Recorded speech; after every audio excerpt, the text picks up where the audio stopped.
किसानों के साथ ब्लैक मार्केटिंग करने वाले कई धन्ना छोटों को रोज छापे मार रहे, लेकिन आपके इस विधानसभा क्षेत्र में आपकी सरकार इनकी जमीनों पर छापे मार नहीं रही, डाका मार रही है। इस डाके को रुकाने का बच नहीं सकते आपकी सरकार के किसी कदम से। अगर इलाके के एक आदमी में भी भय पैदा होता है तो सरकार का भय मंत्रिमंडल का पूरा जिम्मा है। मोदी मोदी के नारे लगाने वाले लोगों, कोई हो तो सुन लो कान खोलकर। पंजाब और हरियाणा का 1000 किसान अपने हक अधिकार के लिए दिल्ली की सड़क के किनारे संघर्ष करता करता मर गया।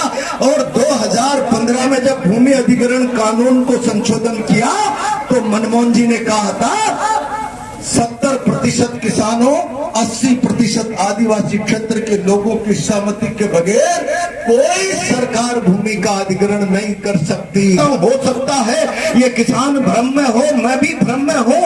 मुझे कहा गया है कि अभी ये जो डोंगरी बांध बन रहा है ये न पानी पीने के लिए बन रहा है न सिंचाई के लिए बन रहा है। भारत माता की। सम्मानित मंच,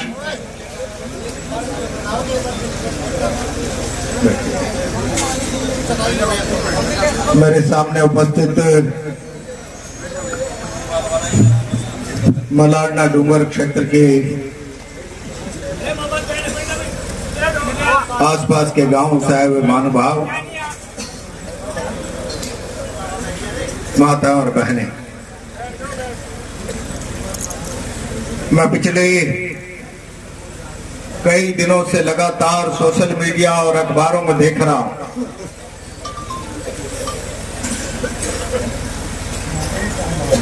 डोंगरी बांध 76 गांव के जीवन के लिए चुनौती बन गया है।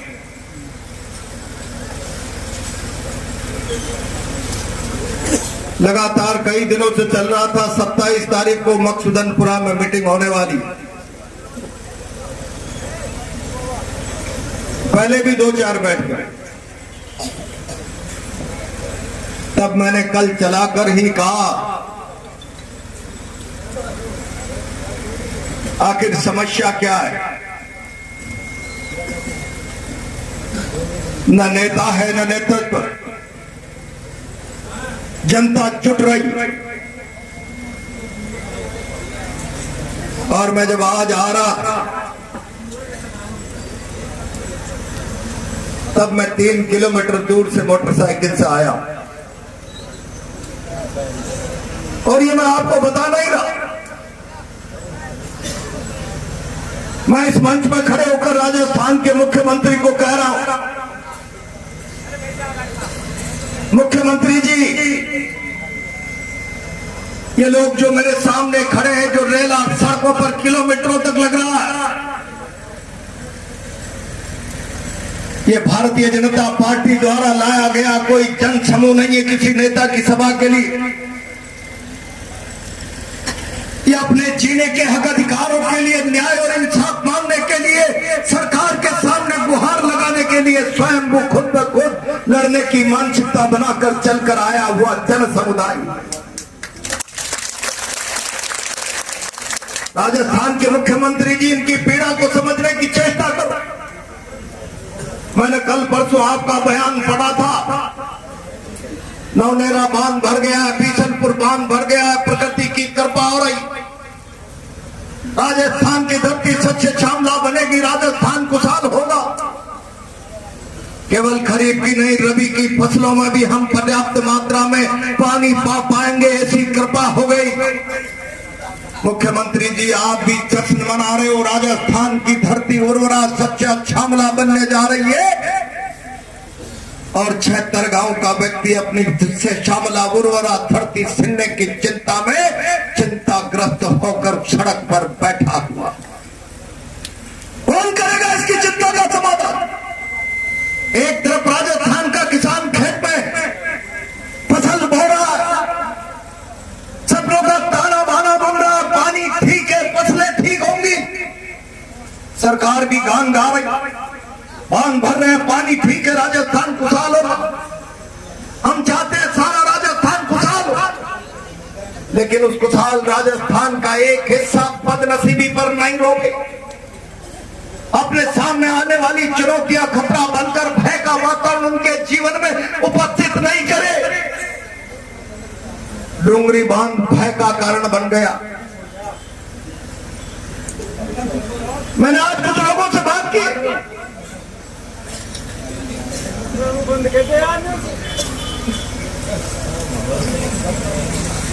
76 गांव का विस्थापन,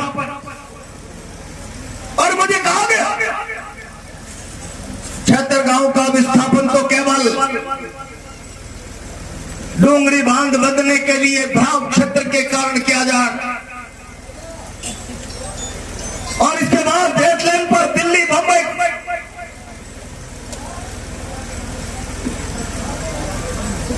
एट लेन के चारों तरफ इंडस्ट्रियल कॉरिडोर, औद्योगिक गलियारा बनाया जाएगा, और उस औद्योगिक गलियारा में न जाने कितने किसानों के सपनों को उजाड़ दिया जाए। मैं आज बहुत जिम्मेदारी से यहां से राजस्थान के मुख्यमंत्री को और मोदी जी को कहना चाहता,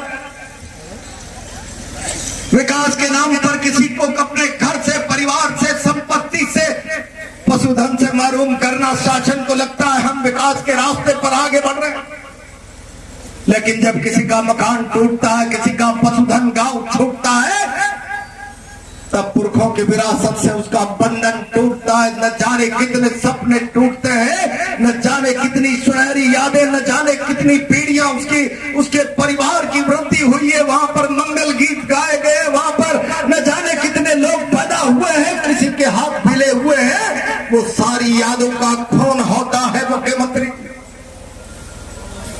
और ये चिंता आज की नहीं, विकास के नाम पर लोगों की जमीनें छीनने वाली सरकार से कहना चाहता, लोगों की कराहटों पर, लोगों की तकलीफों पर, लोगों की दुख भरी दास्तां के ऊपर तुम विकास की इमारत खड़ी करना चाहोगे, इनको दफन करके, इनके हक अधिकार को दफन करके उस पर विकास की इमारत खड़ी करना चाहोगे। ये विकास की इमारत नहीं होगी, ये विनाश की इमारत होगी।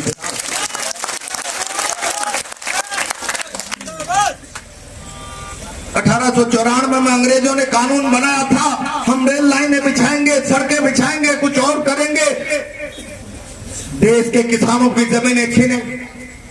अंग्रेज से छीन सकते, लेकिन राजस्थान में तो जब revenue, land revenue, forest act अंग्रेज लेकर आए तो शायद उनको पता नहीं होगा जल जंगल जमीन आदिवासी की है। मानगढ़ की धरती पर आदिवासी भील उमड़कर खड़ा हो गया गुरु गोविंद के नेतृत्व में। फिरंगी सरकार की संगी ने कम पड़ गई, जलियांवाला कांड से बड़ा कांड मानगढ़ की धरती पर हो गया, लेकिन विदेशी सल्तनत के सामने घुटने टेकने के लिए आदिवासी तैयार नहीं। आज फिर आप कानून की जंजीर इनके पैरों में डालना चाहते हो। लगातार 1894 के बाद सरकारों ने जमीनों के छोटे छोटे अधिग्रहणों को लेकर कई स्टेट लेवल पर अलग अलग कानून बनाए। अभी कोई गोविंद जी कटारिया कौन कह रहे हम नहीं भूले रणथंभौर के विस्थापन की दास्तां, हम नहीं भूले बिशलपुर की दास्तां को। मैं पढ़ रहा था कल परसों, बिशलपुर में 13 गांव विस्थापन के नाम पर लगभग 60-70 गांव को उजड़ना पड़ा, और 36 गांव ईश्वरदा के आज भी ऐसे हैं जिनको मुआवजा नहीं हुआ। सरकार के सामने मुआवजा मांगते मांगते दर दर की ठोकरें खाने के लिए मजबूर हो गए। तब मैं बहुत जिम्मेदारी से कहना, 2013 में मनमोहन सिंह जी की सरकार ने अंग्रेजों के समय से चलने वाले 1894 के भूमि अधिग्रहण बिल को समाप्त करके कह दिया, जिस फसल जमीन के अंदर 2 फसल लगातार होगी, दुनिया के किसी भी कानून और किसी भी जरूरत के लिए उस जमीन का अधिग्रहण नहीं किया जा सकता। नहीं किया, एक्ट बना दिया 2013 का। लेकिन आपने देखा होगा 2014 में शासन का सिनेरियो बदल गया। आज हिंदुस्तान के किसान के सामने चुनौती है, परेशानियां। मैं बहुत जिम्मेदारी से कह रहा हूं, ये हिंदुस्तान के किसान को समझने की आवश्यकता है। मैं इनको रुकवा दो ना थोड़ी देर, हॉर्न वालों, इनकी गाड़ियां बंद करा दूं। भैया ये गाड़ी वाले हॉर्न जो दे रहे हैं वो बंद कर दे प्लीज। हमने देखा स्वामीनाथन आयोग की सिफारिशें आ गई, हिंदुस्तान का किसान एमएसपी की गारंटी के लिए सड़कों पर आया। आपको अपने संघर्ष के मैदान में कूदने से पहले इस दास्तां को जुबानी तौर पर नहीं, दिल में भी याद करके चलना पड़ेगा। डबल इंजन की सरकार का नारा देकर इस देश को में भ्रम पैदा करने वाली सरकार, जब हरियाणा और पंजाब का किसान एमएसपी की गारंटी के लिए दिल्ली की ओर आगे बढ़ा, तो शत्रु देशों की सेनाओं के साथ जिस प्रकार का बर्ताव किया जाता है, दिल्ली की सीमा पर, हरियाणा की सीमा पर कांटों के तार बिछा दिए गए, बॉर्डर पर जिस तरीके से अभेद्य सुरक्षा सीमेंट की दीवारें खड़े करके की जाती है, उस तरीके से हिंदुस्तान के किसान को दिल्ली की सल्तनत तक अपनी आवाज नहीं पहुंचा सके, पूरी ताकत के साथ दीवारें खड़ी करके रोक दिया। और उसका परिणाम यह हुआ, हिंदुस्तान का किसान 1 साल से ज्यादा समय तक सड़कों पर पड़ा रहा। दिल्ली की सरकार के कान में जू नहीं रहेगा, जू नहीं रहेगा। 1000 किसानों का बलिदान हो गया और दिल्ली की सरकार के कान में जू तब रहेगा जब उत्तर प्रदेश का चुनाव आ गया तो सवेरे 8 बजे भारत के प्रधानमंत्री आंदोलन से माफी मांगकर किसानों के बिल वापस लेने की घोषणा करते हैं। इनका रिश्ता जनता की तकलीफ से नहीं, इनका रिश्ता किसान के हक अधिकार, उसके साथ न्याय और इंसाफ से नहीं है। इनका रिश्ता केवल वोटों से है। वोटों के लिए किस प्रकार से इस मुल्क को भरमाया जाए, किस प्रकार से बेवकूफ बनाया जाए, वोटों के लिए माफी भी मांग लो और वोट निकल जाए तो हिंदुस्तान के किसान को अपने हाल में मरने के लिए सड़कों पर छोड़ दो। 1000 लोगों का बलिदान हो जाए, 1000 लोगों का। आपको दृढ़ता के साथ ये विचार करना पड़ेगा, ये विचार करना पड़ेगा। ये किसान कानून यूं ही नहीं आए, ये किसान कानून आए थे मोदी जी के एक्सपोर्टर निर्यातक मित्रों ने कहा था हमको निर्यात करने में अलग अलग फसलों की वैरायटी में अलग अलग कलर में परेशानियां आती है। अगर हम 1-1 लाख कानूनन बीघा जोत हमारे पास ले ले किराए पर, तो फिर हम निर्यातक अच्छे तरीके से बनकर पैसा अर्जित कर सकते हैं। अपने निर्यातक मित्रों की धन दौलत बढ़ाने के लिए कानून लेकर आ गए, इनको भंडारण के लिए अथाह जमीनें दे दी। और आज ये जो कॉरिडोर हो रहा है क्या है? मैं राजस्थान के मुख्यमंत्री जी से कहना चाहता हूं, हो सकता है ये किसान भ्रम में हो, मैं भी भ्रम में हूं। मुझे कहा गया है कि अभी ये जो डूंगरी बांध बन रहा है, ये न पानी पीने के लिए बन रहा है, न सिंचाई के लिए बन रहा है, ये इंडस्ट्रियल कॉरिडोर, औद्योगिक परिसर के लिए वाटर रिजर्व टैंक बनाया जा रहा है। इंडस्ट्रियल कॉरिडोर के औद्योगिक गलियारे के लिए कॉरिडोर बनाया जा रहा है। अब आपकी भावना का खून करके पूंजीपतियों की विकास की इबादत मोदी जी और भजन लाल जी अपनी कलम से लिखना चाहते हैं। अगर ये सच है, मुख्यमंत्री जी मैं चाहता हूं, नहीं कह रहा, आप तय करिए। 1 महीने से राजस्थान का डोंगरी क्षेत्र का किसान सड़कों पर बैठा है, चिल्ला रहा है, तुम इसकी अनदेखी किए जा रहे हो लगातार। अगर ये सच है तो बताइए, अगर इस बांध में से इलाके के लिए पीने और सिंचाई के पानी का प्रबंध नहीं और केवल धन्ना सेठों के औद्योगिक गलियारों के लिए ये है, तो मैं आज इस मंच से घोषणा करता हूं, मुख्यमंत्री जी बहुत सरकारों के सामने संघर्ष किया है, आपको नाम मात्र की सरकार चला रहे हो। दूध का दूध, पानी का पानी, इनको बताइए वस्तु स्थिति, नहीं तो जरूरत पड़ी तो ईंट से ईंट आपकी बजा देंगे। ये मैं कहना क्या करना चाहते हो आप? दो दो चार चार गांव उजड़ते हैं, पीढ़ियों तक उजड़ने का दंश नहीं झेला जाता। 250-250 गांवों को आप यहां से विस्थापित करोगे और 250 गांव अपने पशुधन को लेकर इतना बड़ा कारोबार लेकर उनको जमीन जायदाद कहां दी जाएगी, कहां शिफ्ट होंगे? क्या आप इस इलाके में छपनिया अकाल लाना चाहते हो? जब छपनिया अकाल आया था तो अपने पशुधन को न चारा है, न कुछ है, न व्यवस्था है, तिलक लगा लगा कर पैर पूज पूज कर रो रो कर घर के मालिकों ने अब भगवान के हवाले तुझे कर रहे हैं। हमारे बस की बात नहीं है। क्या तुम जानबूझकर डोंगरी क्षेत्र के लोगों के सामने आर्थिक रूप से छपनिया अकाल के हालात खड़ा करना चाहते हो? जाओ, तुम्हारी जमीनें छीनी जा रही है, तुम्हारे जानवरों को बेहाल बदहाल किया जा रहा है और कोई तुम्हारे विस्थापन की भी कोई योजना नहीं। क्या तुम्हें पैकेज देंगे? क्या तुम्हें समृद्ध और शक्तिशाली रूप से विस्थापित करने के बाद तुम्हारे जीवन में क्या वैश्विक बदलाव लाया जा सकता है? कोई योजना नहीं, लोग भयग्रस्त। और मुख्यमंत्री जी, मैं बहुत जिम्मेदारी से कह रहा हूं, रुक जाइए, रुक जाइए, मैं बहुत जिम्मेदारी से, ये जो मेरे सामने व्यक्ति बैठा, ये कोई प्रहलाद गुंजल का भाषण सुनने नहीं आया, या किसी मुख्यमंत्री, प्रधानमंत्री या किसी दल के नेता का इंतजार नहीं, ये भय के कारण आया। और जब प्रजातंत्र में जनता भयग्रस्त होती है तो संविधान की आत्मा रोती है।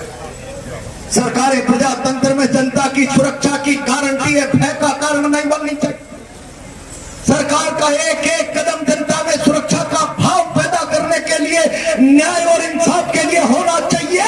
उनमें भय पैदा करने के लिए, उनमें डर पैदा करने के लिए, अब मेरे भविष्य की पीढ़ियों का क्या होगा, आने वाला समय मेरे लिए कितना तकलीफ और दुखदायी होगा, सरकार का ये विकास के नाम पर क्या जाने वाला ढोंग मेरे जीवन में कितने अभिशाप लेकर आने वाला है, ये भय जब सरकार का लोगों के मन में बैठता है तो भारत के संविधान की आत्मा रोती है। संविधान कहता है by the people, for the people, of the people, जनता के द्वारा, जनता के लिए, जनता की सरकार।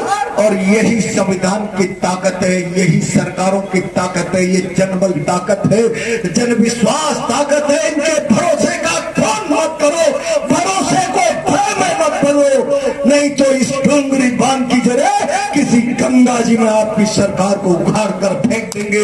मैं ये कहना और इसीलिए मैं आज यहाँ जितने लोग बैठे, मैं कोई राजनीति करने नहीं आया। जब गरीब की कराहट कानों तक आती है तो आत्मा मचल जाती है। गरीब की दुख भरी बात कभी कानों तक आती है तो हृदय उत्प्रेरित हो जाता है। मैं कई दिनों से सुन रहा था, इसलिए चलकर आ गया हूं आपके बीच, और इसीलिए मैं आज आप लोगों को इस बात का ये भरोसा दे रहा हूं, अपने साथ न्याय और इंसाफ की लड़ाई को जारी रखें। मैं जानता हूं मैं आज कुछ बोलूंगा, कल भारतीय जनता पार्टी के लोग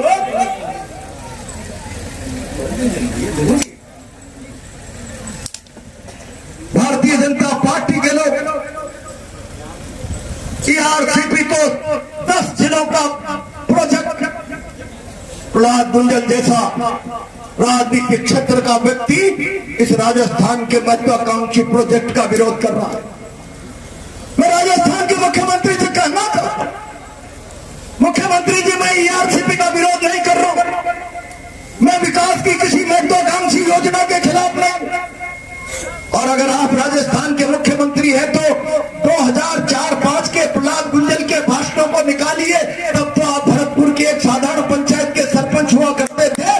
तब मैंने कहा था चंबल बेसिन में बहकर जाने वाली नदियों का पानी यमुना जी में जाता है, राजस्थान प्यास से तरसता है, राजस्थान की उर्वरा धरती सिंचाई के बिना महरूम रह जाती है। किसान मेड़ पर देखता है, अगर मेरे खेत में भी कल कल करता हुआ थोड़ा बहता चला आता किसी नहर का, किसी समुद्र बांध का, तो मेरी सस्य श्यामला धरती मेरे पेट को पालने के लिए मुझे सहायता करती, मुझे मदद करती। तब मैंने कहा था रोकिए चंबल बेसिन की नदियों के पानी। 2005 विकास का नजरिया हमारा, लेकिन विकास बहुमत के आधार पर नहीं चलता। 1000 लोगों का विकास करने के लिए 10 लोगों का गला काट दिया जाए, 10 जिलों के साथ न्याय के लिए 250 गांव की जिंदगियों को उजाड़ दिया जाए, इनके साथ नाइंसाफी कर दी जाए। ये विकास का रास्ता नहीं, ये न्याय और इंसाफ का रास्ता नहीं। और इसीलिए मैं मुख्यमंत्री जी चेतावनी देके कह रहा हूं, यहाँ की समिति के लोगों को बुलाओ। किरोड़ी लाल जी आप ताकतवर नेता, शायद आप ही की विधानसभा उन्हीं की है। मैं आपसे अनुरोध कर रहा हूं, आप किसानों के साथ ब्लैक मार्केटिंग करने वाले कई धन्ना छोटों को रोज छापे मार रहे, लेकिन आपके इस विधानसभा क्षेत्र में आपकी सरकार इनकी जमीनों पर छापे मार नहीं रही, डाका मार रही है। इस डाके को रुकाने का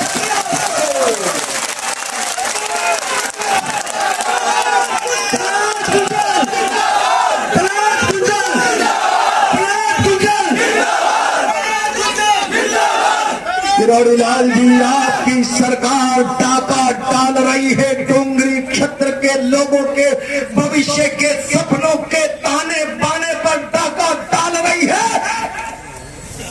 आइए, मैं आपको निमंत्रण दे रहा हूं, आपको कह रहा हूं, एक सच्चे जनप्रतिनिधि होने का दायित्व निभाई और खड़े हो। मैंने राजनीति में आपको बड़ा भाई माना, आज आप और हम दोनों विरोध में, लेकिन मैं इस मन से वचन दे रहा हूं, डोंगरी बांध की लड़ाई का झंडा पकड़ो, प्रहलाद गंजन भुजा बनकर तुम्हारे साथ खड़ा रहेगा। जिंदाबाद।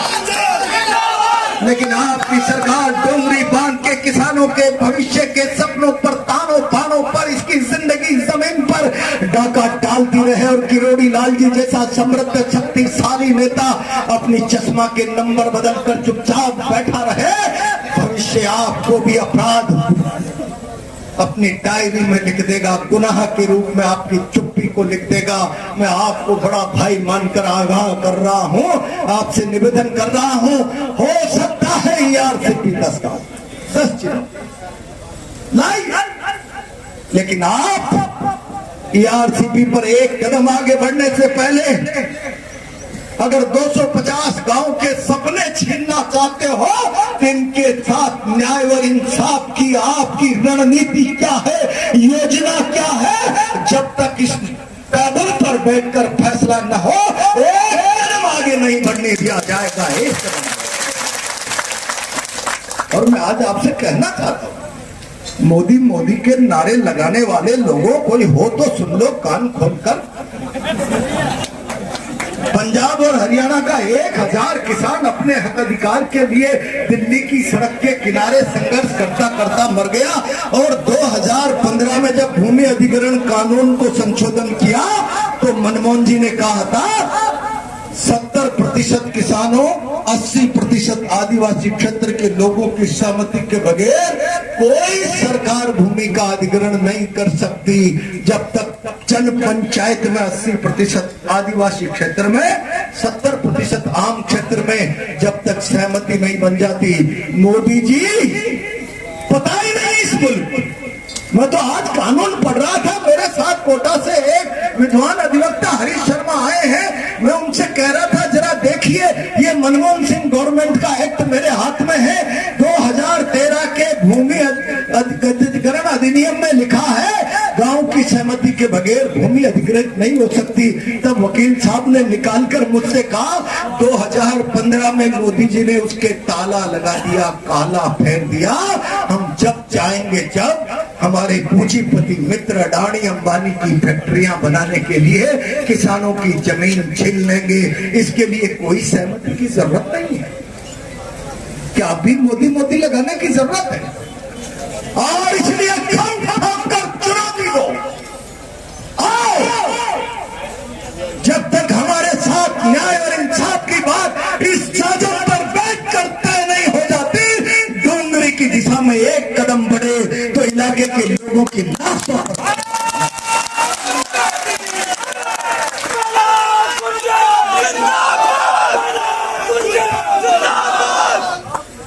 और सच मानना। मुख्यमंत्री जी, किरोड़ी लाल जी, आइए लोगों के बीच में। क्या है आपका विकास का महत्वाकांक्षी एजेंडा सपना और उसके बदले में विकल्प क्या है बताइए। और अगर मोदी जी के केवल औद्योगिक घरानों को समृद्ध शक्तिशाली बनाने के लिए उनके विकास की इमारत की बुनियाद में मेरे किसानों की सपनों की हत्या है, केवल और केवल इंडस्ट्रियल गलियारे, औद्योगिक गलियारे, इंडस्ट्रियल कॉरिडोर के लिए रिजर्व वाटर टैंक बन रहा है, तो मैं आज इस मंच से कह रहा हूं मेरी पार्टी से मैं परमिशन लूंगा और आपकी लड़ाई में कंधे से कंधा मिलाकर आपके साथ।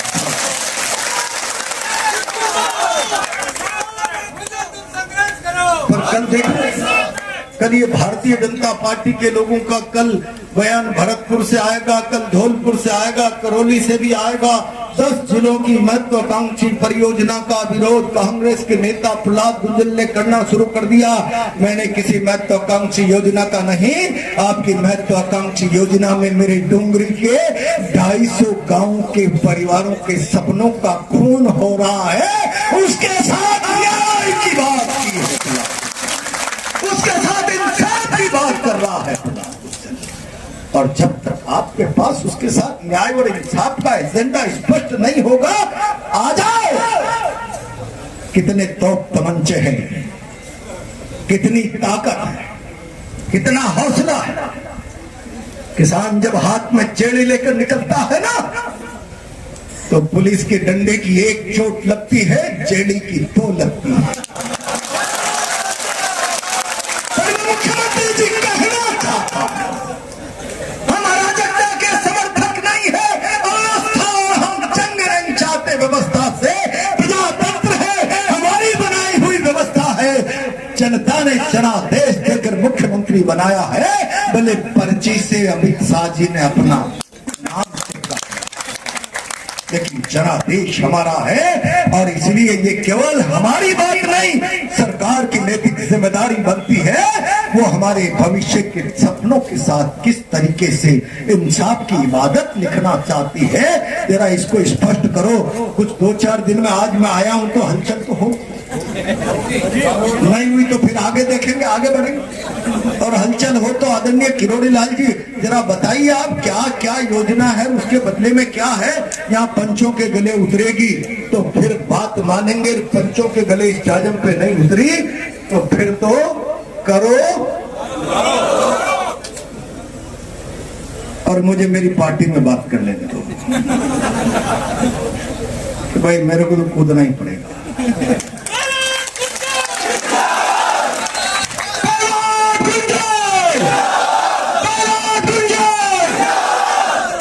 पर कल 10 जिलों की बात करके प्रहलाद गुंजल के बयान का विरोध छपाने वाले लोगों से मैं एडवांस में कह रहा हूं, क्या तुम्हारे कानून की किताब में ऐसा लिखा है 1000 लोगों के साथ न्याय करने के लिए 50 लोगों का गला काट दो। यह विधान की व्यवस्था है, यह न्याय और इंसाफ का रास्ता है। प्रजातंत्र में न्याय 1000 को मिले ना मिले, एक आदमी के साथ अन्याय नहीं होना चाहिए, यह हमारी संविधान की आत्मा कहती है। और मोदी जी, अमित शाह जी, भजन लाल जी, तुम संविधान की आत्मा में खंजर मारते हो, खंजर मारते हो। संविधान की आत्मा को जर्जर मत करो, जख्मी मत करो। मैं इस मंच से चुनौती दे रहा हूं, फिर कह रहा हूं, ये दुखी आत्मा में मेरा भाषण सुनने नहीं आए, इनके दुख में प्रहलाद गुंजल की बात से मल्लम जरूर लग रहा है, लेकिन इनके साथ इतनी नाइंसाफी मत करो। सरकारों का काम भय पैदा करना नहीं, सुरक्षा की गारंटी देना, सुरक्षा के भाव पैदा करना। आओ किरोड़ी लाल जी, आप बच नहीं सकते आपकी सरकार के किसी कदम से। अगर इलाके के एक आदमी में भी भय पैदा होता है तो सरकार का भय मंत्रिमंडल का पूरा जिम्मा है। आप बताओ अगर डूंगरी में क्या कर रहे हैं, भय में रखना चाहते हैं, सुरक्षा देना चाहते हैं। यहाँ का बैठा हुआ गरीब किसान जिसकी यहाँ पीढ़ियां बदल गई, न जाने कितने वर्षों से सच्चे श्यामला उरोड़ा धरती जिसने इसकी 50 पीढ़ियों को पाला है, इसके कई सपनों के दाने पाने पूरे गिरे, बेटी का ब्याह बेटियों का ब्याह हुआ है, न जाने कितने सपने इसी उर्वरक का माँ धरती ने पूरे किए हैं सपने। उसको मत छीनो, हमारे जो सपने पूरे हुए थे उनका खून मत करो, उनका खून मत करो। न्याय इंसाफ लिखो। हम एक सप्ताह का टाइम सरकार को दे रहे हैं, आप कमेटी बनाओ, सरकार स्थिति स्पष्ट करे और फिर ये जाजम माने तो ठीक, नहीं माने तो जो जंग का ऐलान आप करेंगे मैं भी आपके साथ रहूंगा। बहुत